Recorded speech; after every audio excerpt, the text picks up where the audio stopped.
Para mí es un gusto que podamos compartir la palabra del Señor y rendirnos con todo nuestro ser y con nuestro corazón delante de su presencia. Tremendo tiempo de alabanza y adoración, ¿verdad que sí? Toda esta mañana ha sido maravillosa. Desde las 12 hemos visto como cada detalle del culto ha sido profundo. Y de eso trata esta mañana. Hoy quisiera hablar un poco acerca de la intensidad de las emociones de Dios. Dios es intenso. Suena extraño, pero Dios es intenso. A veces yo no logro explicarme cómo algunas personas cuando hablan conmigo, o me los he encontrado en los diferentes países donde he viajado, que piensan que Dios no le gustan nuestras emociones. Como si expresar nuestras emociones fueran un pecado o si nuestras emociones fueran un problema para la fe cristiana. Pero las emociones son espirituales, aunque algunas personas lastimosamente la asocian con algo malo y perverso. Simple y llanamente porque las emociones, una vez que se desbordan, pueden ocasionar ciertas cosas, pero no precisamente las emociones, sino nuestra respuesta a las emociones. ¿Está conmigo? ¿Sí? Nuestra respuesta a las emociones es la que puede causar estragos, pero las emociones vienen de Dios. Yo quisiera en esta mañana que usted pudiese cerrar sus ojos por un instante, ciérrelos y piense cuáles han sido los momentos en su vida donde ha experimentado a Dios de una forma no convencional. Donde usted ha estado en algún sitio, se ha parado en una calle o en un paisaje, o ha escuchado algún tipo de música y usted dice, wow, si Dios se parece a esto, lo estoy sintiendo en este momento. Piénselo por un momento, cierre sus ojos y piense algún momento en particular en el cual usted haya experimentado la presencia de Dios. Quizás fue en ese viaje a Cancún, o ese viaje a Suiza o a España, quizás allá en los páramos en Venezuela, o allá en Colombia, por la sierra, o en la costa. ¿Dónde hubo ese momento que usted dijo, aquí está Dios? Dios está en este lugar.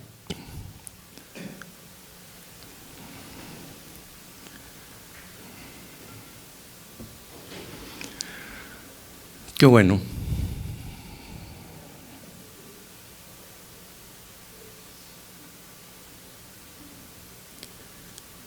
Ahora quiero preguntarle, ¿cómo se siente? ¿Qué emociones saltan? Tóquese el ritmo cardíaco. Sienta su respiración cuando empieza a recordar esos momentos especiales de su vida. ¿Pudo evitar las emociones que saltaron con ese recuerdo? ¿Las puede contener?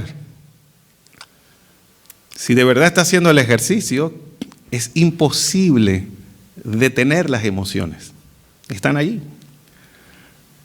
Por eso en esta mañana les invito a explorar 3 puntos importantes. Número 1, Dios nos hizo a su imagen para que seamos sus hijos. Número 2, Dios espera que como Él aprendamos a expresar quiénes somos y lo que Él nos ha dado. Y número 3, Dios quiere prepararnos para que seamos colaboradores de lo que está por venir. ¿Sí? Lo voy a repetir. Número 1, Dios quiere que comprendas que nos hizo a su imagen para que seamos sus hijos. Número 2, Dios espera que como Él aprendamos a expresar quiénes somos. Y número 3, Dios quiere prepararnos para que seamos colaboradores de Él para lo que viene. ¿Sí? Así que no hay ninguna persona aquí menos del plan de Dios. Todos los que están aquí están bajo un solo plan que Dios tiene. Y es que de ustedes va a sacar lo mejor que Él precisamente colocó en cada uno. de cada uno de los que estamos aquí. Así que quiero invitarle a una historia que es emblemática porque es Jesús delante de sus amigos. En Juan capítulo 11, vamos un momento, en Juan capítulo 11, vamos a encontrar a Jesús con una situación bien problemática delante de la tumba de un amigo. Todo el mundo está llorando, todo el mundo está preocupado porque este amigo de Jesús había muerto y están todos angustiados y todos están demandando de que Jesús haga algo, de que Jesús tenía que haber llegado antes, ¿no? Para que este amigo no muriera. Y es interesante cómo son la gente que está alrededor de Jesús los que van a darse cuenta de las emociones de Jesús expresadas. Aunque Jesús va a mostrar sus emociones en diferentes periodos o en diferentes momentos, aquí hay algo bien interesante en el capítulo 11, versos 34 al 36. Vamos a ver varias cosas, o vamos a leerlo un poquito antes. Dice así el verso 33. Perdón, vamos a leerlo del 32 mejor, para que le entendamos la idea. Están todos llorando y en el 32 dice, cuando Miriam, o Marián en algunas versiones, llegó a donde Jesús estaba y lo vio, postrándose a sus pies, le dijo, imagínese una persona que ha perdido un familiar, le dice, mi Señor, hubieras estado aquí y no hubiera muerto mi hermano. ¿Ustedes creen que lo dijo de esa forma? Imagínense ella parada, se murió su hermano, iba a hablar con el hacedor de milagros, el que hizo prodigios, y se va a parar y va a decir, permiso, Señor, ¿cómo estás? Mi Señor, hubieras estado aquí. ¿Ustedes creen que habló así? ¿Cómo hablaría? A ver, practíquelo. ¿Cómo hoy día? No, ¿por qué? Vamos a hacerlo. ¡Mi Señor! ¡Si hubiera estado aquí! Yo no me puedo imaginar. Wow. Palabra cierta. No puedo imaginarme a alguien con un dolor profundo que le diga, Señor, si hubieras estado aquí, esto no hubiera pasado.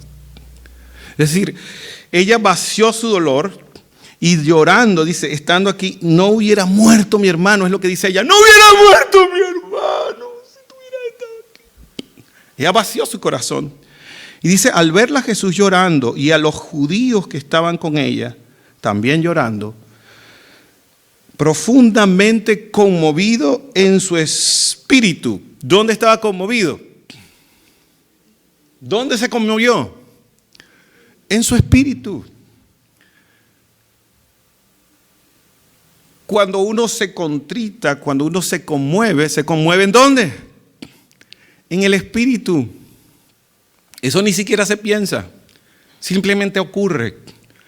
Está demostrado que muchas veces el cuerpo detecta las emociones antes de que nos demos cuenta de que las tenemos.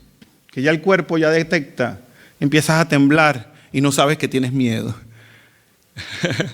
Empiezas a sufrir cosas en el cuerpo porque estás allí preocupado y tú dices, ¿qué está pasando? No, pero yo estoy bien. Y las lágrimas. Yo estoy bien. No me duele. No me duele. Yo soy hombre. Los hombres no lloran. Y es tremendo que cuando ella está llorando, dice aquí, esto es tremendo, porque dice, ¿dónde lo colocaron? Dice Jesús. Dice, ven y ve, Señor. ¿Y qué es lo siguiente que ocurre? Léalo allí, el verso más corto de la Biblia, dicen por ahí. ¿Y Jesús qué? Lloró. Es decir, que si el maestro, el que nos salvó, es capaz de expresar sus emociones, la pregunta es, ¿quiénes somos nosotros para decirle o explicarle a Dios por qué no se deben expresar las emociones? Es decir, ¿quiénes somos nosotros para meternos en un cajón y decir, no quiero llorar. Esto no me va a afectar. Tengo que ser fuerte. Porque son palabras que nos decimos, pero nos mentimos. En Juan 34, 36, Jesús está tratando de mostrarnos que Él es capaz de expresar emociones y la gente que está alrededor se dio cuenta, dice el 36, y los judíos decían, miren cuánto lo amaba. Porque ellos estaban razonando y pensando de que Jesús lloraba porque lo amaba. Y cuando estaba discutiendo esto con mi esposa decía, yo lo veo así porque lo amaba, pero si seguimos leyendo, vean lo que dice, y los judíos decían, miren cuánto lo amaba, pero algunos de ellos dijeron, este que abrió los ojos de aquel ciego, ¿no podía haber evitado también que se muriera Lázaro? Vean cómo la gente cuestiona hasta las emociones de Jesús y cuestiona lo que está ocurriendo. Y entonces Jesús, verso 38, conmovido profundamente en su interior, fue al sepulcro. Es decir, hay dolor, todo el mundo está llorando, pero nuestro Maestro, nuestro Señor, no fue como uno de estos hombres de hoy en día de nuestro mundo político religioso que parecen como sacados de un personaje de tira cómica, como si no tuvieran ningún tipo de reparo y se levantan. Yo confío en el Señor. No puede estar triste un corazón que tenga Cristo. No puede estar triste un corazón que tenga Cristo. Sí. Jesús no viene así. Jesús se identifica con el dolor de la gente, se identifica con las emociones de la gente, se identifica con lo que la persona está pasando y conmovido fue al sepulcro. Es decir, fue al lugar donde la gente estaba sufriendo. No dijo, denme una cita para ver si Lázaro sale y entonces yo lo sano. La postura de Jesús no es esperar que la gente dolida vaya a Él, sino que Jesús va a la gente que sufre. Hay momentos en los cuales alguna persona se puede acercar a nosotros, pero el corazón de Jesús no es que la gente corra atrás de Él. Dice, yo no vine para que me sirvan, yo vine para servir, que ha sido lo que ha estado predicando el pastor durante estos días. Servir significa que puedo expresar mis emociones y puedo de alguna forma identificarme con el dolor de la gente con la cual me estoy relacionando. Porque todos los que estamos aquí estamos pasando por emociones muy raras, extrañas. ¿No les ha dado así esos cambios locos así donde por un momento tiene rabia y por otro momento está triste? Y por un otro momento está emocionado. ¡Ay, estoy feliz! ¡Llegó la primavera! ¡Llegó la primavera! Tengo que pagar los impuestos. ¡Ay, tengo que pagar los impuestos! ¡Ay! Son emociones encontradas de que estamos en Canadá. ¡Ay, mi familia está en mi país! Donde tenemos una cantidad de emociones, donde estamos felices de estar en algo y tristes de tener una necesidad en particular en un área de nuestras vidas. No es una cosa extraña. Es una batalla insólita. Así que para todos era notorio que Jesús expresaba con claridad sus emociones. Él se enojó con los cambistas, es decir, con los que vendían animales en el templo. Jesús se molestó con ellos. ¿Qué hacen convirtiendo mi casa en cueva de ladrones? Jesús también se enojó con los discípulos cuando les pidió que oraran por él. Y dice, oye, no han podido orar conmigo, aunque sea una hora. Y Jesús estaba molesto porque él estaba sufriendo, estaba sudando sangre por las emociones contenidas, porque él ya sabía que tenía que ir a la cruz. Y él estaba allí angustiado. Y sus amigos no se podían dar cuenta de su angustia. Con mi esposa, cuando estábamos leyendo la palabra, en Lucas específicamente, se habla de que los discípulos se habían quedado dormidos a causa de la tristeza. Las emociones están allí, no las podemos evitar, no las podemos evadir, porque la Biblia está llena de expresiones donde hay emociones. Todo el libro de los Salmos que utilizamos para hablar acerca de los cantos, la palabra que se utiliza allí para los Salmos es oración y al mismo tiempo es canto. Es decir, la misma palabra que usamos para traducir Salmos, esa misma palabra significa canto y al mismo tiempo significa oración. Porque una de las costumbres asiáticas es que las oraciones se hacen cantadas.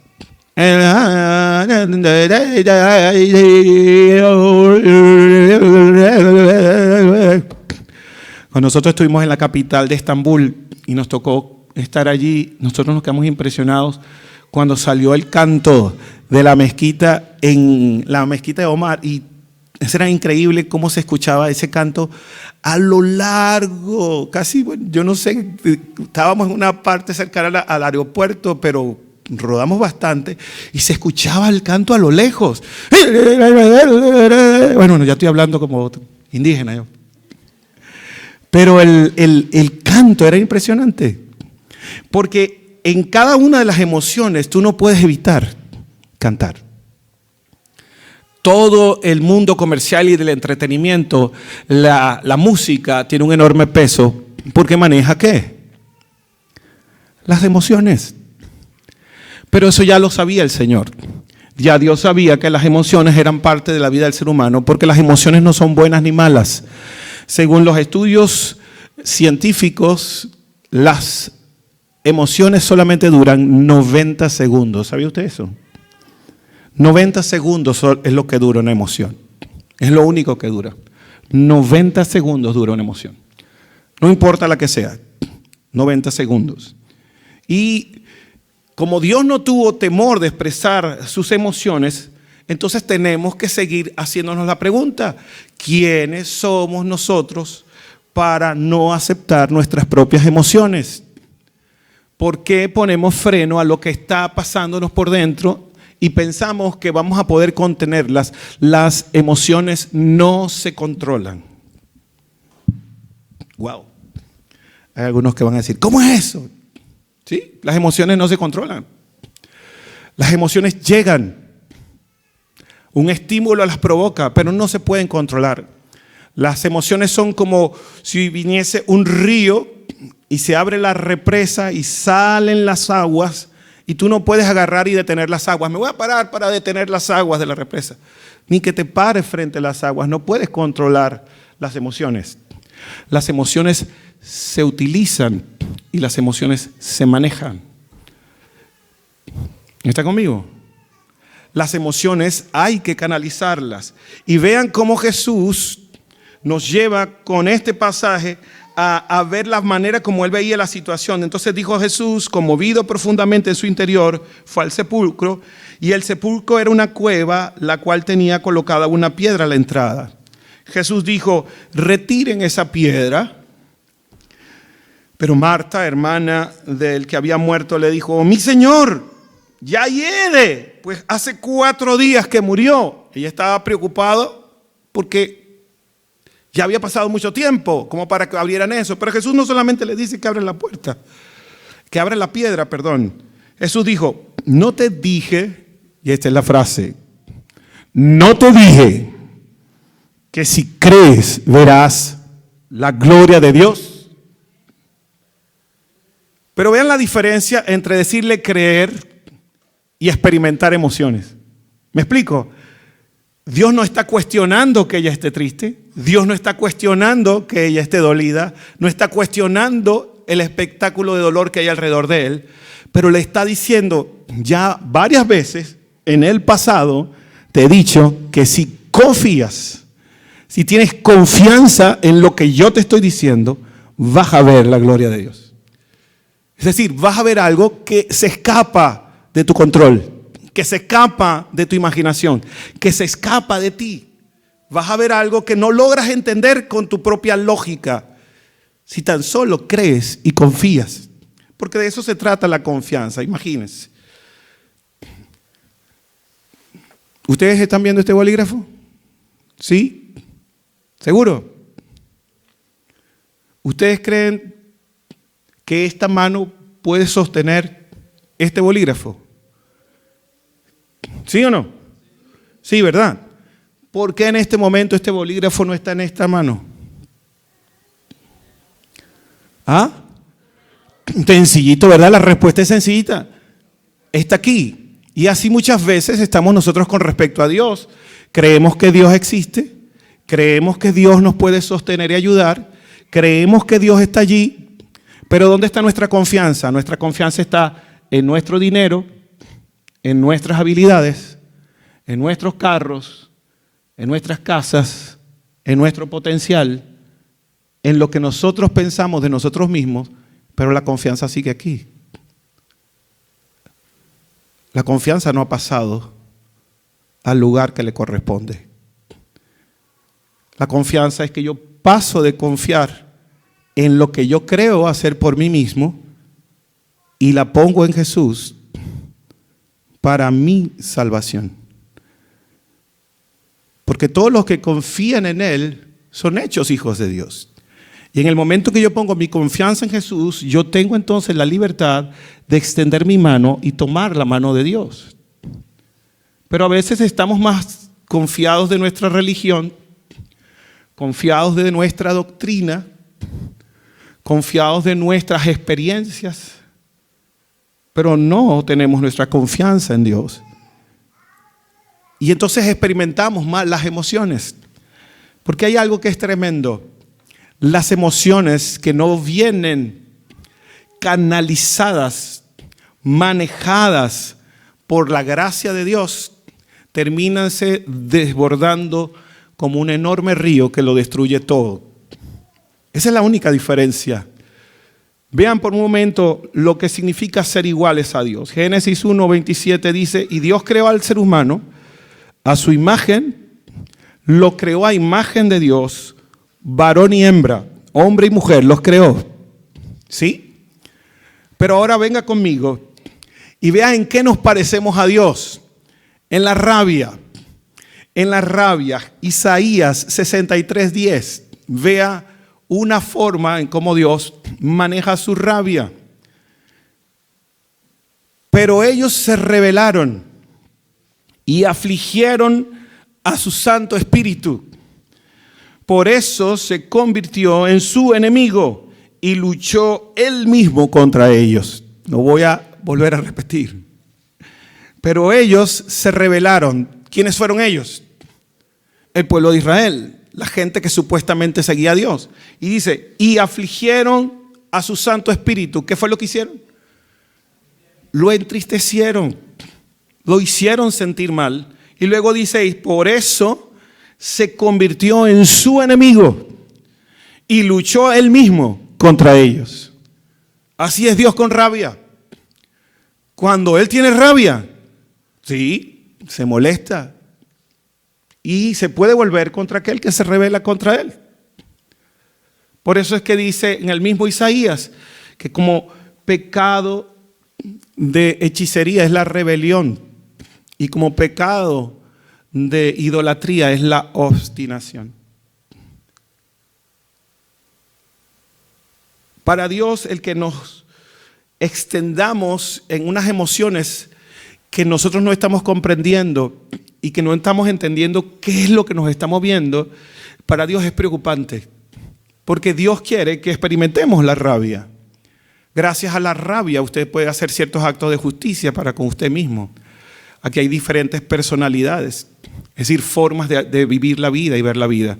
Y a veces usted necesita la rabia para defenderse de alguien que se le acerca y le dice, ¡no me toque! Ahí no se toca. Necesita la rabia para que alguien no se acerque y le toque donde no tiene que tocarle.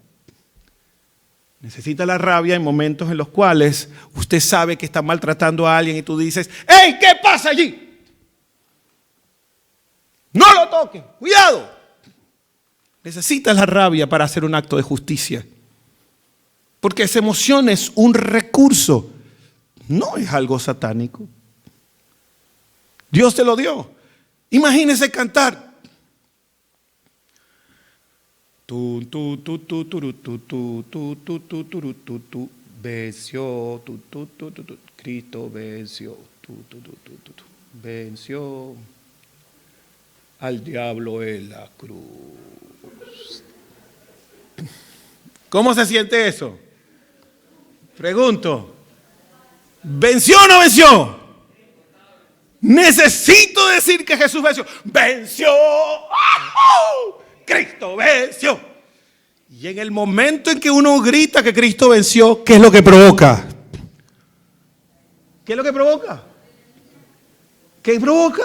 Alegría. Uno se mueve. Fíjense que cuando uno tiene la expresión de la rabia, uno se mueve hacia adelante. ¿Qué pasa conmigo? Mi esposa con ese tamañito, yo nada más cuando ella me dice, ¿qué pasó, Emilio? Mi amor,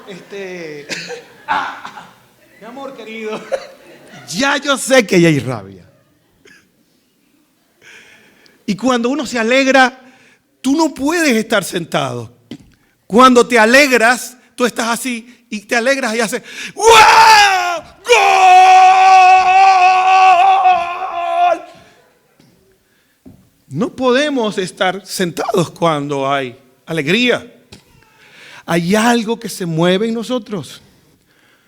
Otra forma de la rabia, Jeremías 8:19 dice: el clamor de mi pueblo se levanta desde todos los rincones del país. ¿Acaso no está el Señor en Sión? ¿No está allí su rey? ¿Por qué me provocan con sus ídolos y con sus dioses inútiles y extraños? Eso es lo que dice allí Jeremías. Jeremías escribió todo un libro llamado Lamentaciones por causa del dolor que le causaba lo que estaba ocurriendo con su pueblo. Él no podía orar y decir: Señor, bendice a Canadá. Señor, ayuda a mi familia. Gracias, Padre. Ayúdala.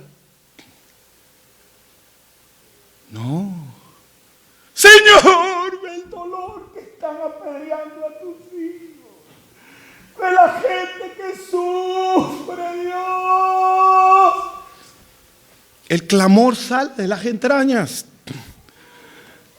No puedes pensar que tu clamor en silencio solamente es suficiente, porque Ana, frente a Elí, cuando lloraba, dice que lloraba, que parecía una borracha. El mismo sacerdote decía: esta mujer está ebria. Pero ella expresaba en todo su ser el dolor que tenía por dentro y decía: Señor, sáname, ayúdame. Ella solamente dijo: Señor, yo quiero un hijo. Pero lo pidió con todo su ser y Dios le dio un hijo. Hace unos días recibimos la noticia de una amiga que tuvo a su hijo, o que estaba embarazada, y ya cuando faltaban unos días para que naciera el niño, perdió a su hijo. Y eso es tan doloroso. ¿Qué cristiano con 5 dedos de frente le va a decir a una madre que perdió a sus hijos: es que algo malo tuviste que haberle hecho a Dios para que te pasara eso? ¿Usted aceptaría una frase como esa? Claro que no. Eso fue lo que les pasó a Job. El libro de Job, el sufrimiento de Job, es que los 5 amigos, aunque estaban hablando cosas buenas de Dios, los 5 amigos no se pusieron en el dolor de lo que Job estaba viviendo. Al punto de que Dios tuvo que decirle a Job: ora por ellos, porque si no oras tú por ellos, yo no los voy a perdonar. Es más, le dijo a los amigos de Job que él ore por ustedes. Porque si ustedes no oran, es decir, si él no ora por ustedes, no los voy a perdonar. Porque una de las cosas que tienen que saber los hijos de Dios es que tenemos que encontrar la claridad de que las emociones vienen de Dios y no son pecado. Son de Dios para ti, son un recurso. Lo que pasa es que no las conocemos. Vean otra emoción, Sofonías 3:17, para que vean que Dios sí, en medio de tu rabia y en medio de tu alegría, se alegra, porque el Señor tu Dios está en medio de ti como guerrero victorioso. se deleitará en ti con gozo.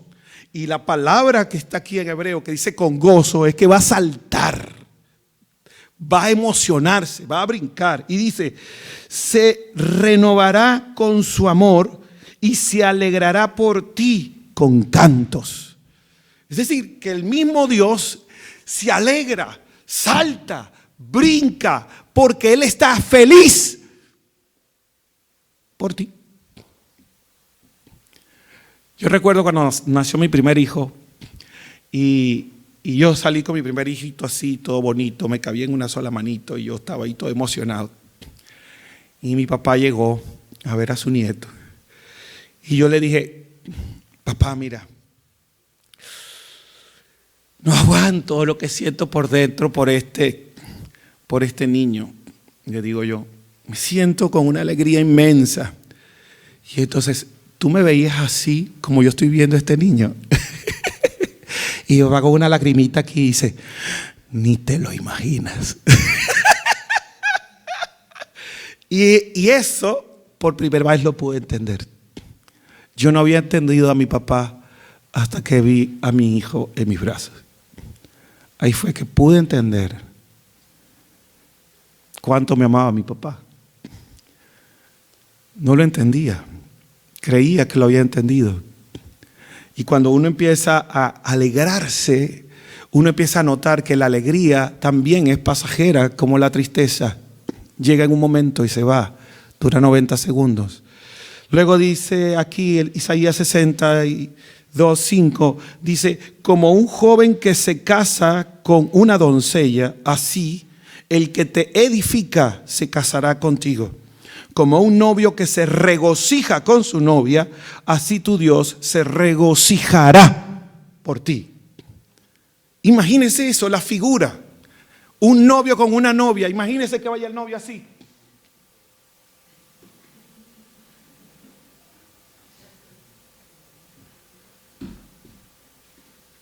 Está bella.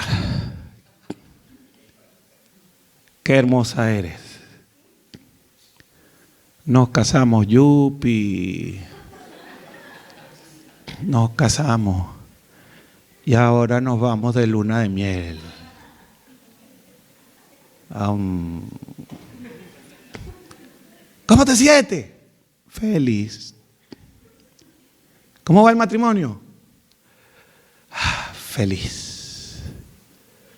Dígame cuando responde así. Feliz. Todo bien. Mordiéndose los labios. Las emociones se expresan y el cuerpo te delata. Veamos con la tristeza. Génesis 6:5 dice, se arrepintió Dios en Génesis 6:6. Dice, se arrepintió de haber hecho al ser humano en la tierra y le dolió en su corazón. La tristeza duele al punto de que si la alegría te levanta y si la rabia te saca para adelante, la tristeza te hunde. Usted ve a la gente con los brazos encorvados, la gente caminando cabizbaja. Uno lo ve aquí en Montreal. Cuando llega el invierno, todo el mundo se pone los suéteres y camina así. Y de repente llegó la primavera y se transforma. Primavera. Y llega verano y ropa para afuera. Y el que no te saludaba, el vecino que no te saludaba, ¡hola! Y tú dices, ¿tú vives por aquí?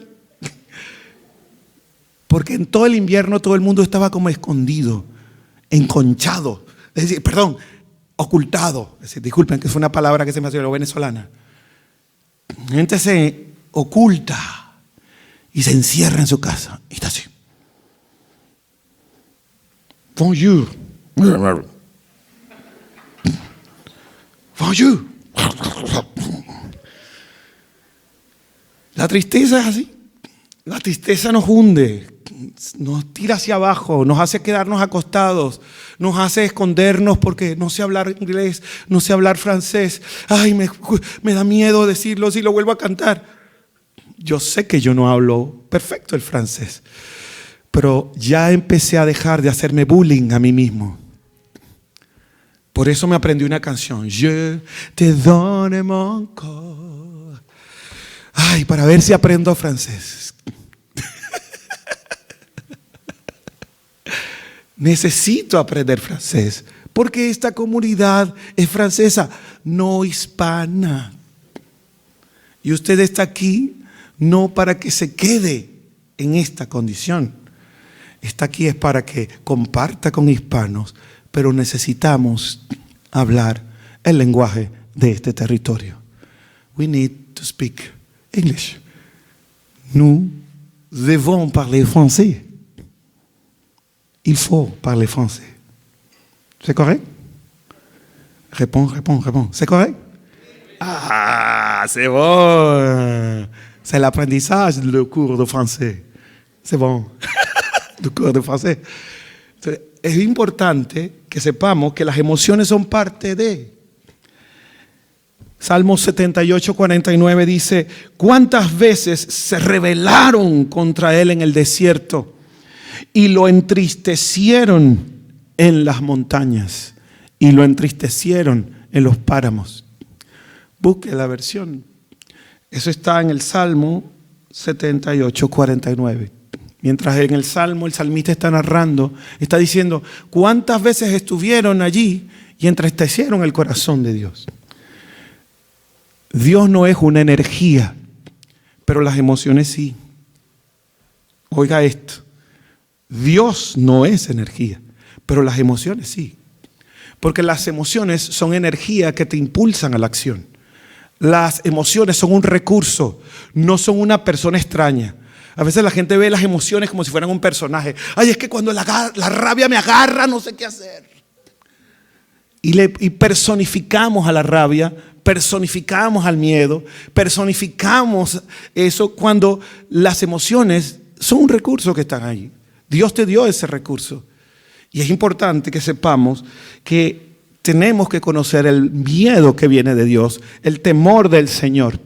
Que el temor del Señor es distinto al miedo del pecado. El temor del Señor es producto de una prevención que Dios nos da. Vean esto, Proverbios 1:7, y busque esta frase nada más. Dice: el comienzo de la sabiduría es el temor del Señor. Oiga que no es el temor al Señor, no, es el temor del Señor. Es decir, el temor que viene de Él y que es de Él es sabiduría. Por eso el miedo en el amor de Dios es distinto al miedo en el pecado. El miedo en el amor de Dios busca que te protejas, busca que tengas alternativas, que pienses bien las cosas, que evalúes. Ese es el miedo que viene del amor. Pero el miedo que viene del pecado te llena de culpa. El miedo que viene del pecado te llena de vergüenza. El miedo que viene del pecado te llena de ansiedad. El miedo que viene del pecado te llena de impotencia. Porque el miedo que no viene de nuestra confianza en Dios es un miedo que esclaviza. Por eso la Escritura dice que el verdadero amor o el perfecto amor echa fuera el temor. Y ese temor no estamos hablando de este. Porque el temor del Señor, como dice en Proverbios 2, 4 al 5, dice que el temor del Señor es el camino de la vida. Es decir, el temor del Señor es el camino de la vida. Es decir, el temor del Señor es una emoción que viene a nosotros, que nos muestra que sí hay salida, que no está mal sentir miedo, siempre y cuando sea en el Señor. Que tengas la confianza en el Señor y que aunque tus emociones se expresen con temor, el temor del Señor te genera vida, no te genera muerte. ¿Cómo sabes que el temor que tienes no viene de Dios? Cuando estás pensando en suicidarte. ¿Cómo sabes que el temor que tienes no viene del Señor? Cuando estás pensando en vengarte. ¿Cómo sabes que el temor que tienes no viene del Señor? Cuando estás pensando en destruir tu propia vida. Yo recuerdo cuando mi papá lo llevamos al hospital y se había comido unas simples polvorosas, es decir, un dulce típico de nuestro país. Se comió su dulcito y la doctora le dice: ¿qué pasa contigo, Luis? ¿Por qué quisiste suicidarte? Y mi papá decía: no, yo soy un hombre de Dios, yo tengo mi confianza puesta en Dios. Pero le dice la doctora: pero si tú sabes que tienes diabetes, ¿qué haces tú comiendo algo que está lleno de azúcar? Duró 3 días hospitalizado por un simple dulce que le disparó el azúcar hasta los cielos y pudo haber muerto. Y la doctora se paró, lo miró a los ojos y le dijo: ¿qué está pasando con tu corazón? ¿A qué le tienes miedo? ¿Tienes miedo de hablar con tu hijo? ¿Tienes miedo de hablar con tu hija? ¿A qué le tienes miedo? ¿Tienes miedo de hablar con esa persona que desde hace tiempo estás posponiendo el resolver esa situación con tu pareja o con tu vecino? ¿Cuánto tiempo vas a vivir en el miedo? Y esto es bien importante, que tú mismo evalúes. En el capítulo 10, verso 27 de Proverbios, dice: el temor del Señor prolonga la vida. Hay una neurocientífica llamada Caroline Leaf, que ella hizo unas investigaciones, y no solamente ella, lo han hecho otros científicos, y donde han descubierto que las personas que están sometidas al estrés y al miedo, es decir, al miedo literalmente, eliminan algo que se llaman los telómeros. Esos telómeros son los que indican cuánta longevidad tú vas a tener. Y eso ya tú lo puedes saber. Si esos telómeros se acortan, saben que tu vida se está acortando. Y si esos telómeros se alargan, y se pueden alargar, significa que tu vida va a ser prolongable. Pero ¿qué pasa ahorita? Ahorita la industria del entretenimiento nos tiene sometidos al miedo. La política nos tiene sometidos al miedo. Y increíblemente a veces en las propias religiones y los grupos religiosos nos someten al miedo. El miedo de que te vas a ir al infierno. No te vas a ir al infierno si estás con Jesús. El que se va al infierno es porque quiere seguir al diablo. Sencillito, esa es la respuesta. Pero la cuestión aquí es que estamos continuamente en miedo. Y los doctores hoy en día dicen que una persona que está saturada de cortisol, es decir, de esa hormona producida por causa del miedo, puede durar 7 horas para salir del cuerpo. Es decir, 7 horas para estabilizarse, vamos a decirlo así. Es decir, que cuando tú sufres de un miedo estresante, cuando tienes una ansiedad estresante y estás sometido a eso, esa ansiedad estresante puede durarte 7 horas. Y si le sumas otro episodio de miedo y de angustia, ¿le estás sumando qué? 7 horas más. Y si sigues con otro episodio de miedo, le sumas 7 horas más. Y cuando vienes a ver, toda tu vida está basada ¿en qué? En miedo. ¿Y qué pasa cuando una persona está llena de miedo? Se desconecta el sistema límbico y este sistema, que es el neocórtex, para que usted piense y razona, queda desconectado totalmente. No puede pensar. Ay, se me olvidaron las llaves. Ay, no sé dónde puse las medias. Se me perdieron los zapatos. Ay, papá, cortisol alto. Salí de la casa y no apagué la cocina. Ay, Dios. No apagué las luces. ¿Qué pasó? Cortisol alto, cortisol alto. No puedo dormir. No puedo dormir. No puedo dormir. No puedo dormir. No puedo dormir. No puedo dormir. No puedo dormir. No puedo dormir. Ustedes saben de lo que hablo. Porque todos los que estamos aquí en Canadá sufrimos eso. Sobre todo cuando cambia también el horario y cambia la luz del sol. Qué fuerte el no poder dormir. Y eso causa mucho estrés. Vean lo que dice Hebreos capítulo 5, 7 al 9. Importante esto. En los días de su vida mortal, Hebreos capítulo 5, versos 7 al 9. En los días de su vida mortal, Jesús ofreció oraciones y súplicas con fuerte clamor y lágrimas al que podía salvarlo de la muerte. ¿Quién ofreció fuerte clamor? Jesús. ¿Cómo lo dice su versión? Si no tiene esta que estoy leyendo, la versión viviente. ¿Cómo lo dice su versión? ¿Alguien quiere leer esa parte? Estamos hablando del versículo 7.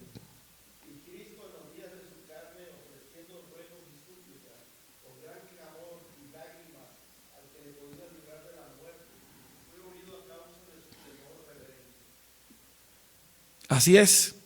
Es decir, que él no estaba hablando de que fue un clamor así. Padre, ve lo que me va a estar pasando. Señor, voy a ir a la cruz. ¿Qué voy a hacer? No me queda remedio. Voy a la cruz. ¿Cómo era aquí? ¿Cómo es la descripción aquí? Dice, con fuerte clamor y súplica. Señor, Señor, Señor, tengo que ir allí. Ay, no puedo ir allí. No puedo. Pero no quiero que se haga como yo quiero. No quiero hacerlo como tú. Mire, hubo un momento en la historia de mi vida donde se me estaba acusando de algo que no había hecho. Fue espantoso. Porque alguien había hecho algo y la policía llegó a decir que yo tenía que ver con el asunto cuando yo ni siquiera estaba en el país. Pero por un acto de corrupción vinieron. Y cuando yo vi que estaban metiendo en problemas a toda mi familia, la familia de mi esposa y todas esas cosas, era tal mi angustia que yo recuerdo que me tiré al suelo y ahí en el suelo gritaba, Dios, he servido a tanta gente, he trabajado con tantas personas. ¿Cómo es posible que ahora alguien mienta y no haya quien me defienda? Y yo tirado en ese suelo gritando. Imagínense que yo me hubiera puesto, ay, ¿será que es bautista o pentecostal mis emociones? ¿Cómo serán? ¿Serán presbiterianas o serán testigos de Jehová mis emociones? ¿Se podrá gritar o no? ¿A Dios le dolerán los oídos o no le dolerán los oídos? Cuando uno tiene un dolor en el alma, uno tiene que sacarlo. No importa cuál sea tu situación, saca tu dolor. Sácalo porque Dios quiere oír ese dolor. Recuerdo, para resumir la historia, que lloré hasta el cansancio. Lloraba y decía, ¿cómo es posible que nos estén acusando de algo, de ni siquiera estar presentes nosotros, y que era algo terrible?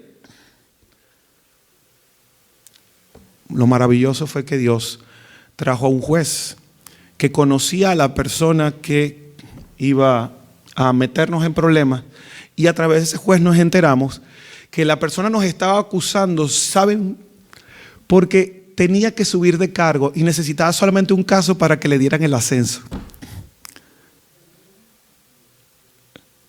Y nos quería acusar para él poder recibir un cargo. Es decir, a él no le importaba a quien iba a perjudicar solamente por un puesto público en las leyes y en los tribunales. Recuerdo estar ahí tirado, llorando. Así que en los días de su crucifixión, vean esto porque esto es bien interesante. Dice, aunque él era hijo, mediante el sufrimiento aprendió a obedecer. Oigan esto porque en Hebreos se está hablando de Jesús.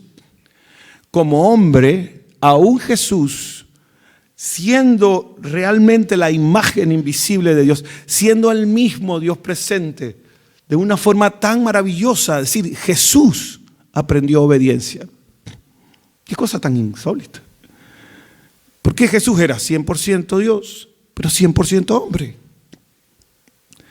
Y Él tenía que demostrarnos de que aún en medio de nuestra debilidad de la carne era posible vencer. Y Él lo hizo Por eso es que Él es un pago justo por nuestros pecados. Por eso es que Él murió en la cruz y derramó su sangre, porque Él fue perfecto en todo. Y Él vino para decir esto. Mire, aquí el escritor de Hebreos dice, y consumada su perfección. Es decir, que era necesario que Jesús pasara por todos estos sufrimientos para que se perfeccionara. Y uno dice, pero ya va, pero Él es perfecto. ¿Qué perfección? Es que cuando tú traduces esta palabra que en castellano decimos perfección, es como decir entrar en madurez. Esa es la parte que más me interesa.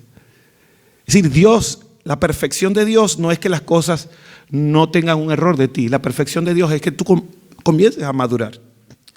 Si el mismo Jesús, siendo Dios y siendo perfecto, Él aprendió obediencia, ¿quién eres tú y quién soy yo para decir que no necesito obedecer y que no necesito aprender? Todos estamos siendo perfeccionados. Todos estamos entrando en un proceso de madurez. De aquí hasta que nuestros huesos se hagan polvo. Yo sé que ya está cansado y me ve con cara de pollo frito, pero el acto de obedecer a Dios es una respuesta a las emociones que vienen de Dios. Las emociones duran 90 segundos, pero ellas tienen una razón. Dios espera que aprendamos a expresar quiénes somos. En el Salmo 143:3 dice, porque el enemigo ha perseguido mi alma, ha postrado en tierra mi vida, me ha hecho habitar en lugares tenebrosos como los muertos de antaño. Mi espíritu desmaya dentro de mi corazón y queda asombrado. Es decir, el salmista estaba expresándole a Dios cómo se sentía con respecto a la situación que estaban alrededor de él. Y no tenía temor de hacerlo. Ustedes tienen todo el libro de los Salmos, un libro de expresión de emociones. Y si tienen el libro de Cantares, para aquellos que son esposos y aquellos que les gusta la parte de los enamorados, tienen todas las expresiones de amor que puede darle una pareja a la otra. Todas son emociones y ninguna son pecado. Las emociones no son pecado. Por favor, dígale a la persona que está al lado, las emociones no son pecado. Puedes emocionarte. Puedes emocionarte. Ahora, y ya con esto vamos a ir cerrando poco a poco. Vea esto. Pero los estados emocionales sí son un problema. Oiga. Ya vi cómo arrugaron la cara. ¿Cómo es eso? Imagínense las emociones como una ola. Llegó la ola y mojó la arena de la playa. Si las emociones son como la ola que viene y se va, la arena de la playa son sus sentimientos, sus estados emocionales. ¿Cómo es eso? La emoción es la energía. Y lo que le queda a usted es lo que usted interpreta de la energía. Es decir, aquello que lo golpeó, la ola, movió su barco y a usted le quedó una sensación. ¿Y qué pasa con esa sensación?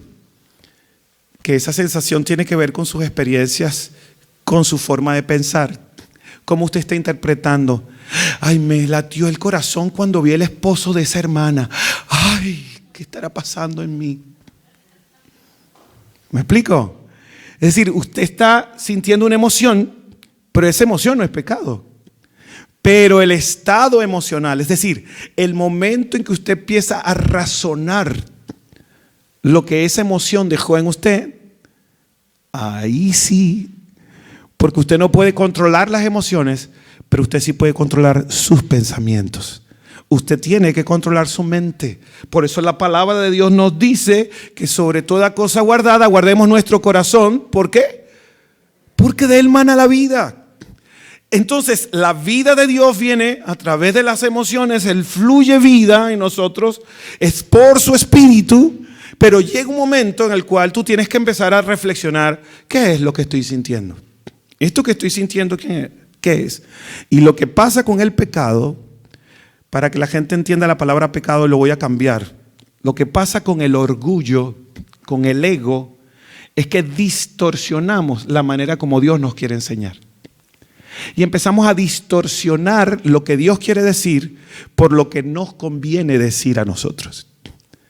Y entonces cuando Dios empieza a hablar a nuestro corazón, empezamos a justificar el por qué tenemos que hacer las cosas de la manera en que las estamos haciendo.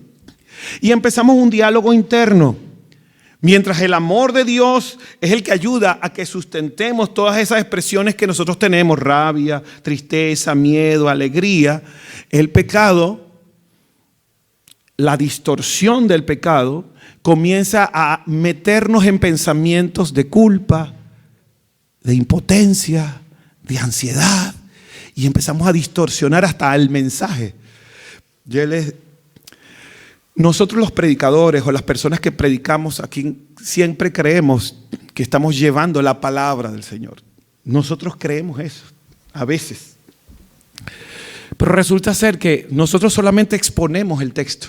Es como los cantantes. Los cantantes tocan las canciones, pero realmente el que está obrando en el corazón suyo es el Espíritu Santo. Lo voy a volver a repetir. Esta parte es importante. ¿Está aquí conmigo? ¿De qué color soy? Marrón. Ok. Esto es importante porque, escuche bien, nosotros podemos cantar lo que sea. Yo aquí estoy predicando y casi ya vamos a los 40 minutos, pero estoy predicando, pero usted puede solamente quedarse con una sola palabra de la que yo dije toda la mañana. Porque el Espíritu Santo, Él reparte como Él quiere a cada uno. Y está hablándole el Espíritu Santo a cada uno de acuerdo a lo que está tratando con cada uno. Yo no puedo pretender que desde aquí voy a conocerlo a usted, pero el Espíritu de Dios sí lo conoce. Y como el Espíritu de Dios conoce con lo cual está batallando, hay una conversación interna que usted tiene que agarrar y usted tiene que decirle: Señor, aquí está, tengo que llevar todos mis pensamientos cautivos a obediencia a Jesucristo. Porque es usted y el Espíritu Santo el que tienen una relación en esta mañana. Romanos 7, 9 al 13 dice esto: hubo un tiempo en que viví sin entender la ley. Sin embargo, cuando aprendí, por ejemplo, el mandamiento de no codiciar, el poder del pecado cobró vida. Y yo morí. Es decir, cuando entré en un razonamiento acerca de la ley, acerca de las cosas que se deben o no hacer, yo morí. Y luego dice aquí: entonces me di cuenta de que los mandatos de la ley que supuestamente traían vida, trajeron en cambio muerte espiritual. El pecado se aprovechó de estos mandatos y me engañó. Usó los mandatos para matarme. Sin embargo, la ley en sí misma es santa y sus mandatos son santos, rectos y buenos. Pero, ¿cómo puede ser? ¿Acaso la ley que es buena provocó en mi muerte? Por supuesto que no. El pecado usó lo que era bueno a fin de lograr mi condena de muerte. Por eso podemos ver qué terrible es el pecado. Se vale de los buenos mandatos de Dios para lograr sus propios fines malvados. ¿Qué quiero decir con esto y por qué lo estoy leyendo? Es porque muchas de las cosas que estamos aprendiendo de la palabra de Dios, muchas veces en nuestra discusión, en nuestra mente, lo distorsionamos. No importa lo que predique el pastor aquí, no importa lo que prediquen los hombres aquí, nosotros allí tenemos nuestra propia prédica interna. Usted está entrando en un razonamiento ahí discutiendo si lo que estoy diciendo yo es verdad o es mentira.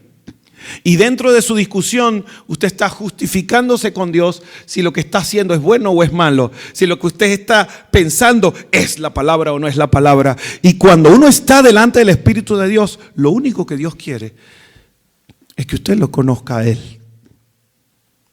Juan 17, verso 3. Esta es la vida eterna. Que te conozcan a ti, único Dios verdadero, y a Jesucristo, a quien tú enviaste. Dios quiere que tengas un encuentro con Él y te des cuenta que lo que tú tienes es bueno.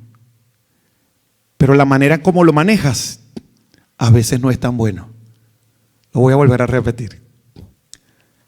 Dios quiere que sepas que lo que tienes es bueno, pero la manera en cómo lo manejas a veces no es tan bueno. ¿Cuánto tiempo vas a durar con las emociones que estás sintiendo? ¿Cuánto tiempo esas emociones te van a afectar? Esas son respuestas para ti. ¿Cuánto tiempo te vas a sentir triste? ¿Cuándo va a ser la fecha en que ese estado de ánimo va a cambiar en tu vida? Porque ya la emoción se fue. Tu padre murió, ya murió. Tu mamá murió, ya murió. Tu hermano murió, ya murió. Tu hermana murió, ya murió. Ya murió. Tienes que levantarte. Tienes que levantar tu voz. Tienes que comenzar una nueva vida. Ya dejaste tu país. Ya lo dejaste. Quema los barcos. Quema los barcos. Asume la nueva realidad que tienes. Si te quieres regresar, vas a tener que hacer barcos nuevos porque ya no vas a volver igual al país cuando regreses, si es que regresas algún día. Quema los barcos y comprende que Dios te ha traído no para que evadas tus emociones, sino para que aprendas de ellas y aprendas lo que Dios quiere enseñarte, porque tienes que tener un encuentro con Dios y ese encuentro es para siempre. Ese encuentro que Dios quiere contigo es único. En Job 10, 1 al 3 dice: estoy harto de mi vida, dice Job. Estoy harto. Dejen que desahogue mis quejas abiertamente. Mi alma llena de amargura debe quejarse. Vean, lo dice la Biblia. Mi alma llena de amargura debe quejarse. Suelta lo que tienes por dentro. Las emociones expresadas son emociones liberadas. Le diré a Dios: no me condenes de plano. Dime qué cargos tienes en mi contra. ¿Qué ganas con oprimirme?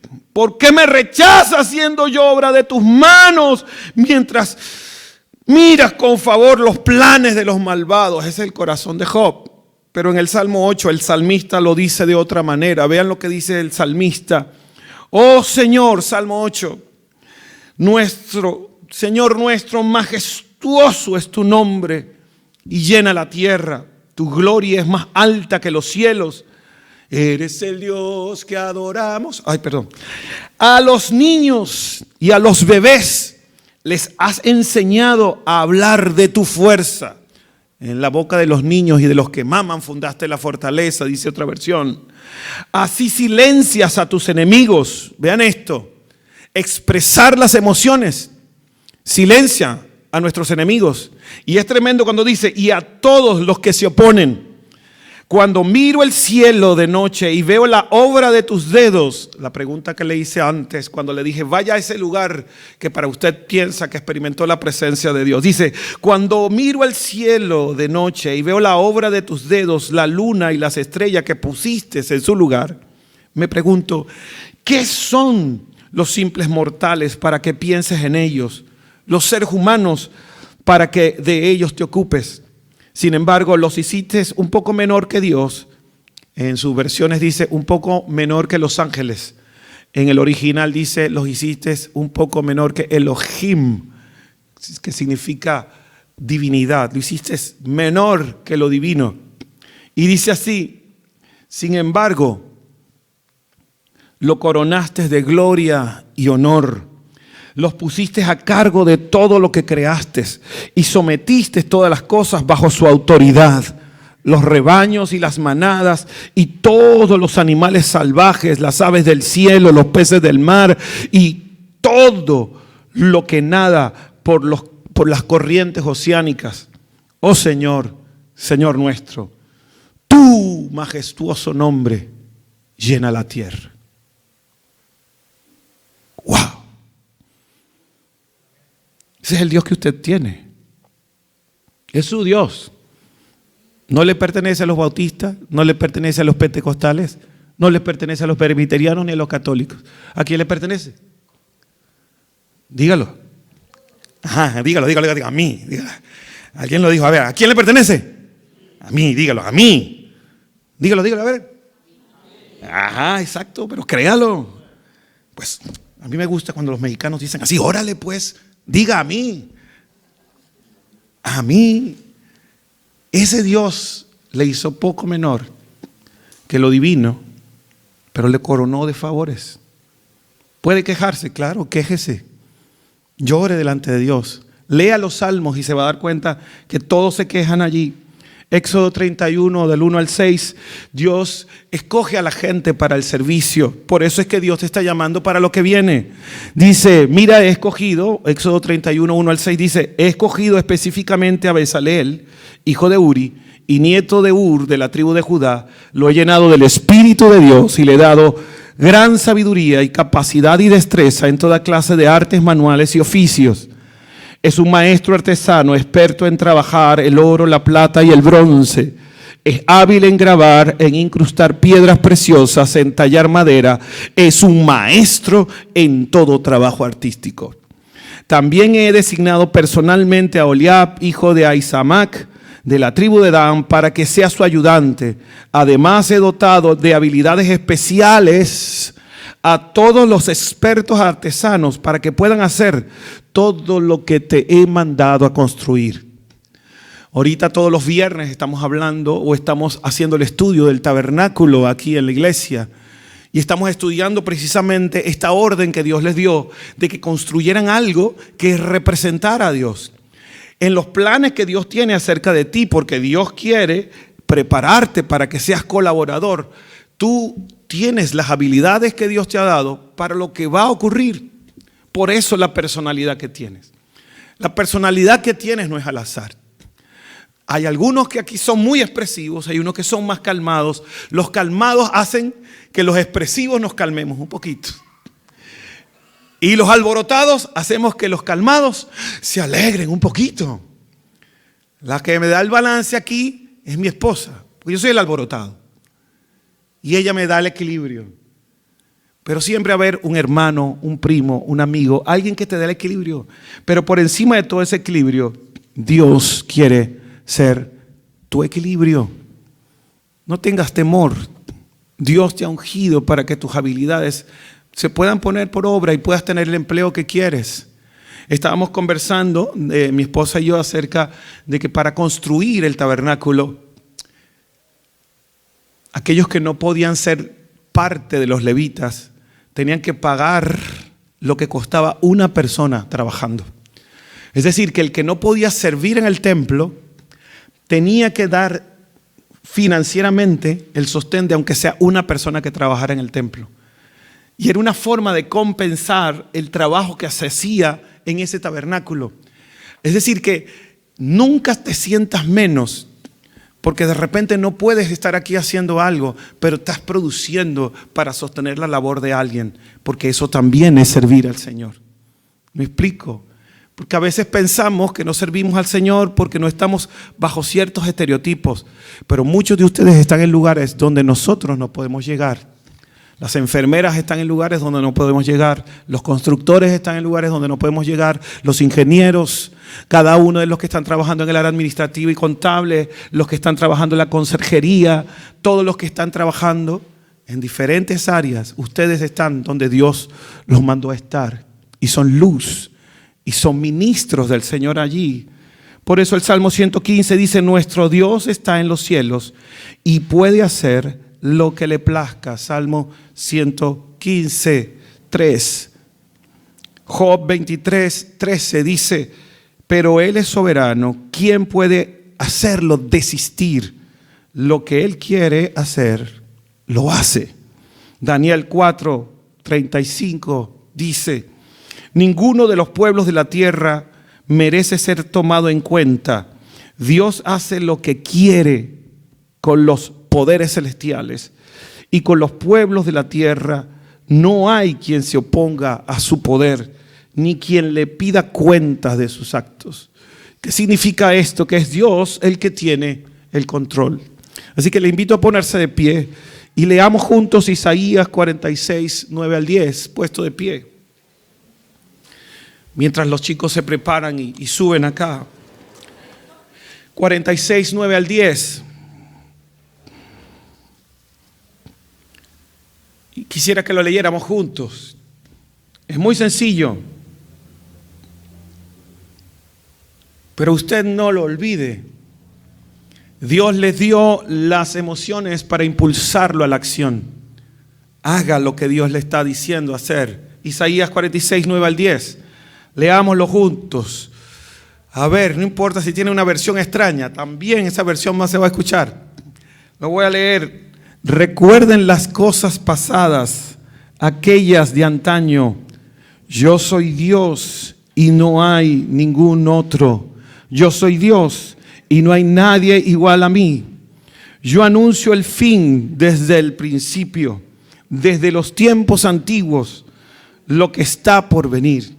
Yo digo, mi propósito se cumplirá y haré todo lo que deseo. Y tú eres parte del deseo de Dios. Dios quiere hacerte crecer y madurar. Cierra tus ojos por un momento. La intensidad de las emociones de Dios. Con tus ojos cerrados, te pido que te olvides de cualquier cosa, todo lo que te angustia, y solamente le digas al Señor: Señor, quiero experimentar lo que tú tienes para mí.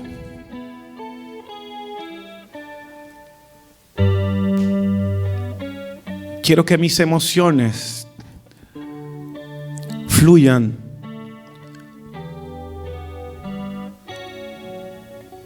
guiadas por tu Espíritu.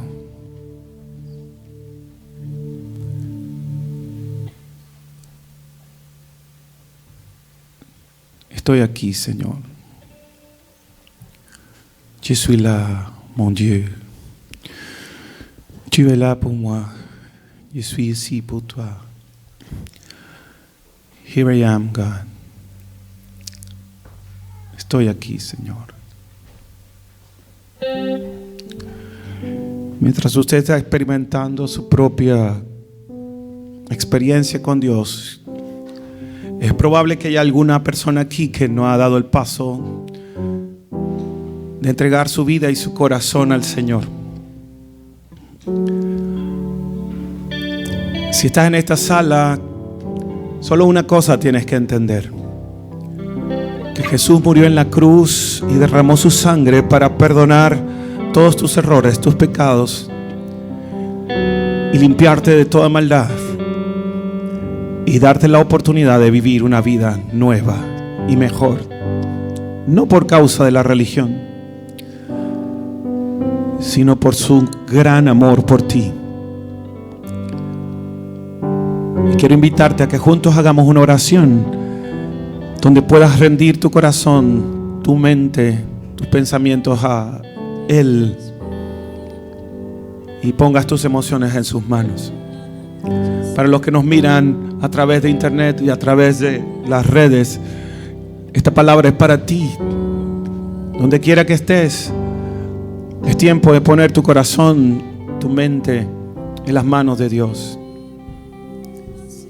Dios tiene planes para ti, y es importante que hoy entregues tu corazón y todo tu ser a Él.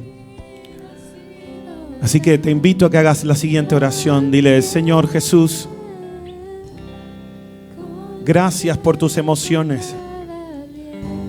Gracias porque nos amaste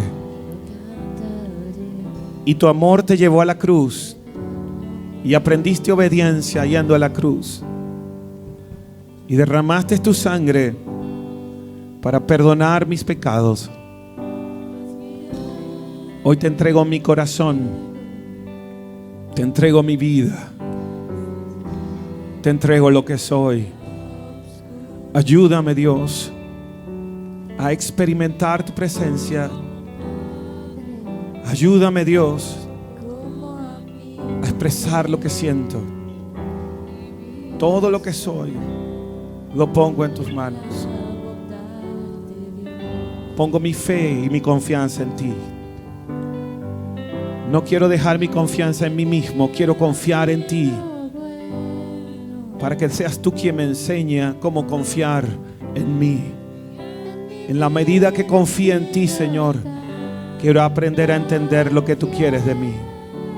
Hazme nacer de nuevo. Amén, Señor. Gracias. Cantemos, iglesia. Yo cantaré de la bondad de Dios.